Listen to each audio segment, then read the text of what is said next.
여우리 찬송 부를 때 진심으로 찬양하게 하소서. 성령이여 우리 기도 드릴 때 우리 곁에 계셔 일러주소서. 성령이여 우리 성경 읽을 때 그 속에서 빛을 보게 하소서. 성령이여 우리 전도할 때에 지혜로운 말씀 주시옵소서. 성령이여 우리 겸손해져서 우리 주와 같이 되게 하소서. 아멘. 하나님의 말씀은 디모데후서 3장 1절부터 17절까지의 말씀입니다. 하나님의 말씀 디모데후서 3장 1절부터 17절까지 봉독하겠습니다. 내가 이것을 알라. 말세에 고통하는 때가 이르니 사람들은 자기를 사랑하며 돈을 사랑하며 자긍하며 교만하며 회방하며 부모를 거역하며 감사치 아니하며 거룩하지 아니하며 무정하며 원통함을 풀지 아니하며 참소하며 절제하지 못하며 사나우며 선한 것을 좋아 아니하며 배반하여 팔며 조급하며 자고하며 쾌락을 사랑하기를 하나님 사랑하는 것보다 더하며 경건의 모양은 있으나 경건의 능력은 부인하는 자니 이 같은 자들에게서 내가 돌아서라. 저희 중에 남의 집에 가만히 들어가 어리석은 여자를 유인하는 자들이 있으니 그 여자는 죄를 중히 지고 여러 가지 욕심에 끌린 바 되어 항상 배우나 마치 내 진리여 지식에 이를 수 없느니라. 양내와 양부레가 모세를 대적한 것 같이 저희도 진리를 대적하니 이 사람들은 그 마음이 부패한 자요 믿음에 관하여는 버리운 자들이라. 그러나 저희가 더 나가지 못할 것은 저 두 사람의 된 것과 같이 저희 어리석음이 드러날 것이니라. 나의 교훈과 행실과 의향과 믿음과 오래 참음과 사랑과 인내와 핍박과 고난과 또한 안디옥과 이고니온과 루스드라에서 당한 일과 어떠한 핍박받은 것을 내가 과연 보고 알았거니와 주께서 이 모든 것 가운데서 나를 건지셨느니라. 무릇 그리스도 안에서 예수 안에서 경건하게 살고자 하는 자는 핍박을 받으리라. 악한 사람들과 속이는 자들은 더욱 악하여져서 속이기도 하고 속기도 하나니 그러나 너는 배우고 확신한 일에 거하라. 내가 네게서 배운 것을 알며 또 내가 어려서부터 성경을 알아나니 성경은 능히 너로 하여금 그리스도 예수 안에 있는 믿음으로 말미암아 구원에 이르는 지혜가 있게 하느니라. 합독합니다. 모든 성경은 하나님의 감동으로 된 것으로 교훈과 책망과 바르게 함과 의로 교육하기에 유익하니 이는 하나님의 사랑으로 온전케 하며 모든 선한 일을 행하기에 온전케 하려 함이니라. 아멘. 기도하겠습니다. 하나님의 말씀은 살았고 운동력이 있다 말씀하셨습니다. 오늘 이 시간 하나님의 말씀을 대할 때 성령께서 우리의 마음을 감동 감화시켜 주셔서 아버지께서 우리에게 허락하신 약속들이 무엇이며 또한 요구하시고 맡기시고 분부한 일들이 무엇인가를 바로 발견하게 하시고 깨닫고 결단함으로 말미암아 주께서 맡겨주신 사명을 온전히 제대로 감당할 수 있는 하나님의 사람으로 더욱더 다듬어질 수 있는 복된 시간이 되게 하여 주시옵소서. 우리 함께 은혜 있기를 간절히 소망하옵고 우리 구주 예수 그리스도 이름으로 감사하며 기도하옵나이다. 아멘. 어떤 분야이든 간에 그 전문가로서 지식과 능력을 갖춰야만 그 분야에서 제대로 쓰임을 받을 수가 있습니다. 일반적으로 이게 달인이라는 그 프로그램을 보면 10년 이상 한 분야에 올인한 사람들, 전념을 다한 사람들은 그야말로 사람들이 감탄할 만한 달인의 수준에 올라가는 것을 우리가 목격할 수가 있습니다. 근데 기독교 신앙에 대해서는 우리가 달리 생각을 해야 됩니다. 무조건 성경을 열심히 배운다고 다 되는 것은 아니라는 말씀이죠. 오늘 본문 3장 6절 7절에 나와 있듯이 저희 중에 남의 집에 가만히 들어가 어리석은 여자를 유인하는 자들이 있으니 그 여자는 죄를 중히 지고 여러 가지 욕심에 끌린 바 되어 10절 말씀 항상 배우나 마침내 진리의 지식에 이를 수 없느니라. 열심히 배우기는 배우는데 우리가 무엇을 배우는지 누구에게서 배우는지 그것을 바로 알고 배워야 된다는 말씀입니다. 기독교가 분명히 신비입니다. 어떻게 처녀가 아들을 낳을 수 있습니까? 어떻게 사람이 죽었다가 다시 살아날 수 있습니까? 분명히 신비입니다. 그러나 결코 신비주의를 추종하라고 주님은 말씀하지 않습니다. 상황에 따라 필요할 때 하나님께서 역사하시는 것 우리가 얼마든지 경험할 수 있는 일이지만 그것으로 온전히 그냥 매진하는 그것만 추구하는 그것을 하나님께서는 결코 기뻐하시지 않는다는 사실입니다. 설교도 마찬가지입니다.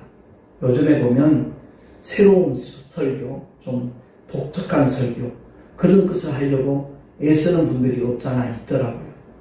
결코 그것이 아니라는 것을 우리는 깨달아야 될 것입니다.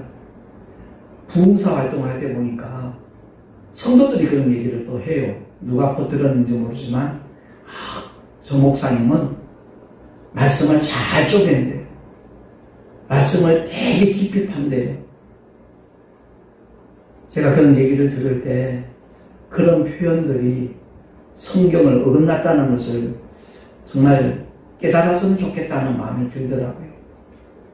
말씀 찬양 요한복음 1장 1절에서 4절 그 말씀 찬양만 알아도 말씀이 곧 하나님이신데 어떻게 말씀을 쪼개요?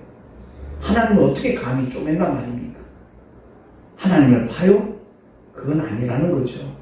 그러니까 우리는 가장 상식적이면서도 일반적이지만 성령의 역사가 나타날 수 있도록 정말 주님을 의지하면서 오직 진리의 말씀만 전하고 대언하는 것 이게 얼마나 중요한 자세라는 것을 우리 모두가 인지를 해야 될 것입니다. 십자가에서 흘린 예수의 피가 모든 죄와 질병과 저주와 사망에서 우리를 구원을 하셨는데 한때 붐이 있었죠. 제 동기 목사님 중에도 한 분이 거기에 이렇게 완전히 그냥 매료가 돼가지고 만나기만 하면 4단계 회개, 4단계 회개 그 얘기를 하더라고요. 아마 교계에 있는 분들은 거의 다 알고 있는 박무수 목사라는 분이 주님의 속옷을 넷으로 나뉘었기 때문에 회개도 4단계로 해야 된다는 거예요.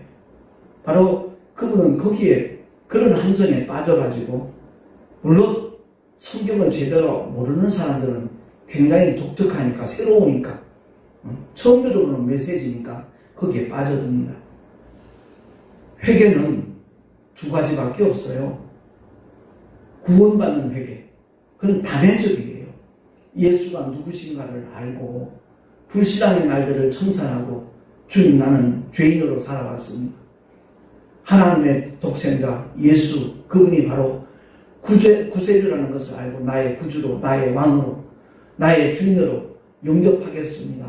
주님을 믿고 따르겠습니다. 라고 결단하는 회개. 그것이 바로 모든 죄로부터 해방될 수 있는 구원이 덧입혀지는 회개거든요. 그러고 난 다음에는 성화의 과정을 이뤄나가는 가운데서 날마다 우리가 실수할 수 있고 잘못할 수 있고 허물이 드러날 수 있잖아요. 그것을 하나님 앞에 고백하는, 자백하는 그 회개 기도입니다. 그야말로 주님의 말씀이 내게 온전히 성취되는 그날까지 우리는 계속 그 삶은 진행이 될 겁니다. 그러나 날이 가고 달이 바뀌고 해가 바뀔수록 그 정도는 달라져요. 분명히 쓰러지는 횟수도 줄어들고 그 농도도 점점 옅어질 것이고 반드시 주님을 닮아가는 그런 순간이 올 것인데 그때까지 우리는 끊임없이 정말 하나님의 말씀을 듣고 읽고 묵상하며 그 말씀 붙잡고 기도할 때 성령께서는 분명히 그 삶이 또한 그 믿음이 온전케 되어지도록 도와주신다는 사실입니다. 베드로후서 3장 16절에 보면 이렇게 선언합니다. 다른 성경과 같이 그것도 억지로 풀다가 스스로 멸망에 이르느니라 라고 말씀합니다. 성경을 억지로 풀면 안 돼요. 기도하는 가운데 모든 성경은 하나님의 감동으로 되었다고 그랬잖아요. 그러니까 성경을 주신 목적이 뭔가를 바로 알아야 돼요. 교훈도 주시고 때로는 책망도 하셔요. 그리고 바르게 만들어 주셔요. 그리고 하나님의 의로 교육하기에 굉장히 유익하다라고 말씀을 하고 있잖아요. 목적은 예수 믿고 구원받은 하나님의 사람으로 하여금 온전케 하고 모든 선한 일을 행하기에 온전케 하기 위해서 모든 말씀은 하나님의 감동으로 기록되어졌다는 겁니다. 그래서 사도 바울도 고린도 교회를 향하여 이와 같이 말씀하고 있거든요. 4장 2절에 나와 있는데 주보에 있으니까 우리 한번 합독하겠습니다. 시작. 하나님의 말씀을 혼잡케 아니하며 오직 진리를 나타내므로. 그러니까 하나님의 말씀을 복잡하게 만들 이유가 없어요. 그냥 단순하게 하나님의 말씀을 전하기만 하면 된다는 거죠. 사도 바울이 그 헬라파 철학자들하고 변론하다가 그게 아니구나 하는 것을 깨달았습니다. 그래서 오직 사람의 지혜로 아니하고 성령의 나타나심만을 간절히 사모하면서 하나님이 맡겨주신 복음 전파의 사명을 그는 감당했다라고 고백을 하고 있거든요. 그렇습니다. 간혹 이렇게 목회를 하다 보면 또 기도원에서 사역하는 원장님들도 보게 되거든요. 물론 목사님들도 있고 전도사님들도 있고 또 권사님들도 이렇게 기도원을 운영하시는 분들을 우리가 간혹 만나게 되어집니다. 근데 그 원장님들 중에는 본인이 얼마나 신령한 것을 이렇게 드러내려고 하는지 모르지만 저 집사님은 영이 굉장히 깨끗하다고, 영이 깨끗하대요. 너무너무 깨끗하대요. 저 사람의 영은 참 막대요. 그런 얘기를 들을 때마다 주님이 분명히 요한복음 15장 3절에 제자들에게 말씀하시기를 너희는 내가 일러준 말로 이미 깨끗하였으니 내 안에 거하라 그랬거든요. 다시 말해서 복음을 받아들이는 사람들, 주님이 2000년 전 십자가에서 흘리신 보혈로 죄 사함 받은 그 모든 성도들의 영혼은 깨끗하게 되었음을 하나님은 선포하고 있는 거거든요. 말씀 그대로 받아들이고 믿으면 되는데 좀 이상한 방법으로 자기를 이렇게 부각시키기 위해서 하는 것인지 모르지만 그런 얘기를 들을 때마다 참 하나님의 말씀은 더 무장을 했으면 좋겠다라는 그런 마음이 저는 생겨나더라고요. 주님이 말씀하셨어요. 진리를 알지니 진리가 너희를 자유케 하리라. 죄로부터 더러움으로부터 모든 심판으로부터 자유케 하는 것이 다름이 아닌 진리이신 예수예요. 주님이 하신 말씀. 주님이 스스로 내가 곧 길이요 진리요 생명이니 라고 선포하셨잖아요. 나로 말미암지 않고는 아버지께로 올 자가 없느니라. 또 어떤 분들은 아버지께로 갈 자가 없느니라. 그렇게 표현하는 사람도 간혹 있어요. 아니요. 주님은 늘 아버지와 함께 하시기 때문에 아버지께로 간다는 표현이 아니었어요. 거기서는. 아버지께로 올 자, 예수로 말미암지 않고는 다만 우리를 위하여 처소를 예비하러 간다라는 표현을 하셨죠. 그러니까 성경을 알 때 우리가 부분적으로 알면 안 돼요. 전체를 알아야 돼요. 그러기 위해서는 성경을 많이 봐야 돼요. 그것 외에는 없어요. 지난번에도 말씀드렸지만 어떤 상점이 있는데 그 상점이 어디 있다는 걸 이 동네 살면 다 알아요. 그 번지수가 뭔지 알 이유도 없어요. 필요도 없어요. 그와 마찬가지로 내가 보는 성경을 계속 반복해서 읽고 보다 보면 그 말씀은 어디쯤 있다는 것을 금방 더더욱 찾게 되어져요. 그 말씀을 무장했을 때 악한 원수마귀는 손대지를 못해요. 위로부터 난 자들은 악한 자가 저를 만지지도 못한다는 그 하나님의 말씀을, 그 약속을 믿는 사람이 얼마나 행복한 사람인지 몰라요. 원수마귀는 그야말로 우는 사자같이 삼킬 자를 찾아서 두루 다닌다 그랬어요. 어떤 대상이 삼킬 자가 되겠어요? 진리의 말씀을 모르는 사람이에요. 성경을 보기는 봤는데 제대로 알지 못하는 사람이에요. 또한 목회자들 중에는 영해를 한답시고 이상한 표현을 하는 분들이 없지 않아 있거든요. 막 쪼개고 나누고 그럴 이유가 없어요. 예수님이 십자가에 흘리신 보혈이 바로 우리의 모든 죄를 사하셔서 뿐만 아니라 질병과 고통과 저주로부터도 자유케 하셨다는 그 약속을 믿는 그 믿음이 하나님께서 기뻐하시고 인정하시는 믿음이라는 것을 우리가 기억을 해야 되는 거예요. 지금 저와 여러분이 살고 있는 이 시대는 복음 시대예요. 은혜 시대에 살고 있어요. 2000년 전 십자가 위에서 주님이 피 흘려 죽어주시고 사흘 만에 부활하심으로 말미암아 원수마귀의 모든 괴계는 다 타파됐어요. 그리고 구약의 모든 율법의 마침이 되셨기 때문에 더 이상 우린 율법 아래 있는 자들이 아니거든요. 최근에 김성환 목사님 말씀 찬양 하나 작곡한 게 있는데 로마서 7장이에요. 그 찬양이 이제 마이너로 작곡이 돼서 굉장히 우리의 마음을 이렇게 슬프게 해요. 심금을 울리는 찬양이에요. 그런데 그것을 끝나게 내가 목사님은 좀 아쉬운 게 있다고 8장 1절로 넘어가서 생명의 성령의 법이 우리를 죄와 사망의 법에서 해방시켰다라는 그 대목과 연결이 됐으면 참 좋겠다라고 말씀을 드렸더니 그 다음날 바로 곡이 다시 나왔어요. 메이저 곡으로 다시 나왔어요. 아마 곧 그 말씀 찬양도 곧 녹화를 하게 될 터인데 사도 바울이 그야말로 히브리인 중에 히브리인, 누구보다도 율법을 사랑하고 추종했던, 악자까지 지키려고 애썼던 사람이에요. 겉으로 보기에는 율법의 의로는 흠이 없는 사람이었어요. 그런데 그 내면 속에는 로마서 7장을 통하여 고백을 하거든요. 오라, 나는 곤고한 사람이로다. 이 사망의 몸에서 누가 건져내랴 라고 탄식을 하죠. 그러고 난 다음에 예수 그리스도로 말미암아 그야말로는 기뻐하며 환호하며 하나님을 찬양하거든요. 그렇습니다. 그리스도 예수 안에 있는 생명의 성령의 법, 그게 뭐예요? 바로 복음이에요. 주님의 진리의 말씀이에요.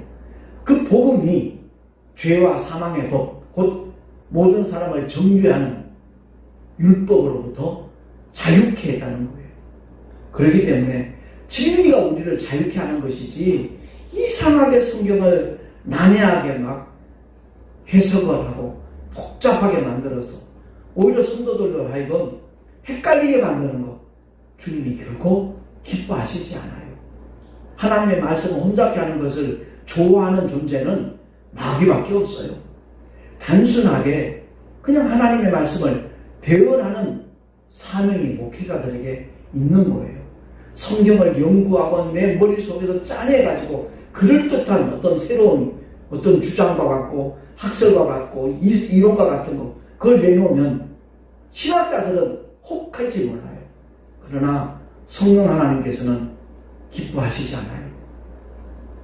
진리의 영이신 성령 하나님, 오직 진리의 말씀을 그대로 증거하고 변호하고 확증하기 위해서 성령 하나님은 오셨거든요. 그래서 목회자는 물론이고 구원받은 성도라면 누구나 성경을 밥 먹듯이 읽어야 돼요. 성경은, 하나님의 말씀은 우리 영혼의 양식이라고 다들 고백을 해요. 근데 안 먹어요. 하루 밥 3끼는 꼬박꼬박 챙겨 먹으면서 하나님의 말씀은 일주일 내내 그냥 덮어뒀다가 주일날 되면 적트고 먼지 묻은 거 털어가지고 성경 끼고 교회 가는 그런 잘못된 교인들 의외로 많이 있거든요. 정말 정신 차리라 돼요. 하나님의 말씀을 무장하지 않으면 언제 당할지 몰라요. 오늘 본문에 소개되는 그 얀네와 얀브레가 누군가 하니 모세가 바로 임금 앞에서 지팡이를 던지니까 지팡이가 뱀으로 바뀌었어요. 그랬더니 애굽의 율법사들도 똑같이 자기들 지팡이를 던져서 뱀으로 만들어요. 다들 현혹이 되죠. 그러나 금방 정리정돈 시켜버려요. 왜?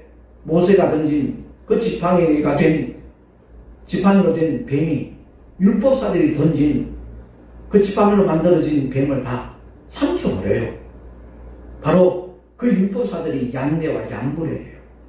오늘날 성경을 연구한답시고 막 이상하게 표현하는 사람들. 제가 최근에 제 설교 동영상이 올려져 있는 그 사이트에 같이 어떤 목사님의 사이트 그 설교가 올라 있는 것을 이렇게 보면서 참 안타까운 마음이 많이 들었어요.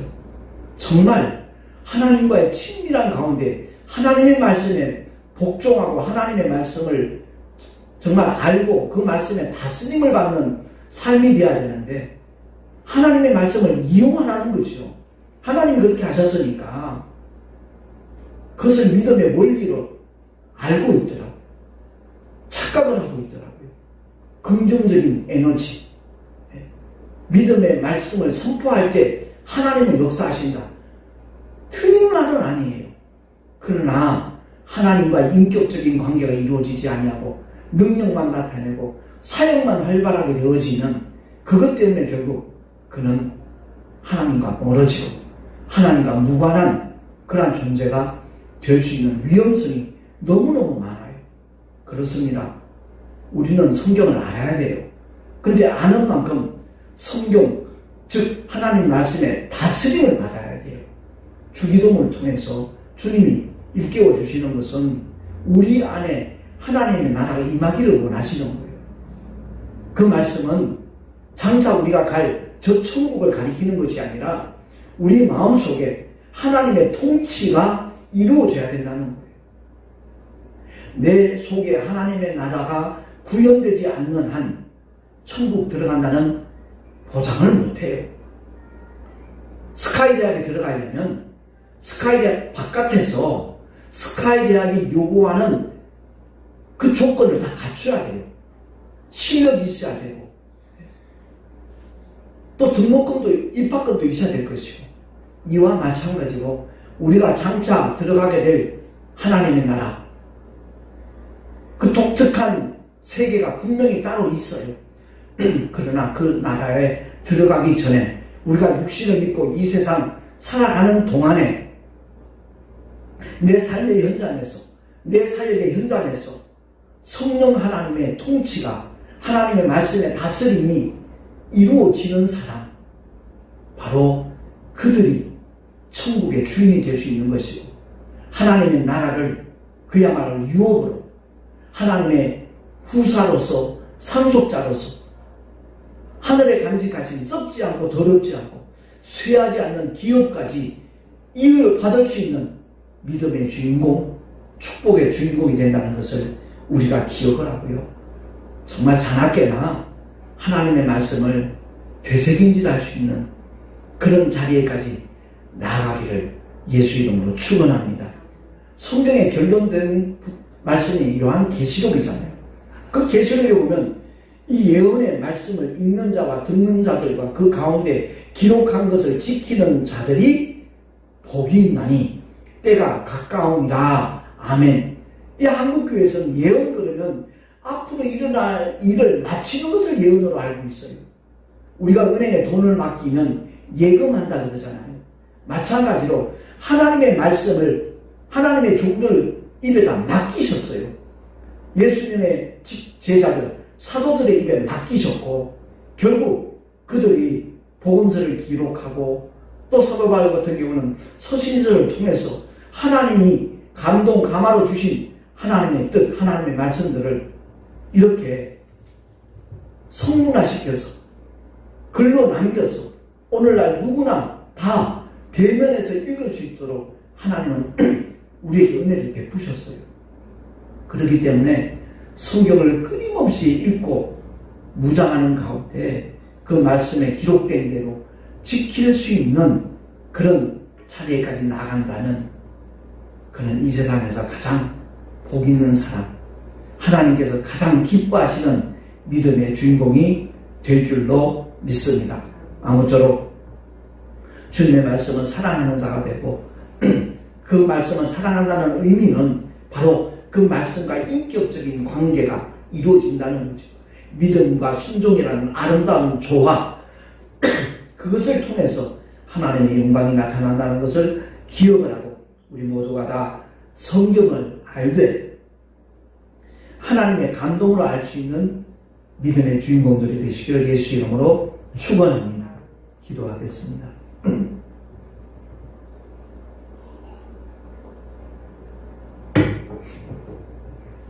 성경은 수백독했다고 자랑하는 사람들도 간혹 있습니다. 아주 대단한 일을 한 것이지만 성령의 감동으로 알지 아니한다면 어떤 유익도 없다는 것을 우리 모두가 깨닫기를 소망합니다. 누구보다도 하나님의 말씀을 사랑하는 자가 되게 하시고 그 은혜의 진리의 말씀을 늘 사모하며 묵상하며 되새김질하며 그 말씀과 함께하는 아름다운 순종의 삶이 우리의 생활 속에서 그대로 구현되게 하여 주시옵소서. 우리 구주 예수 그리스도 이름으로 감사하며 간절히 축복하며 기도하옵나이다. 아멘.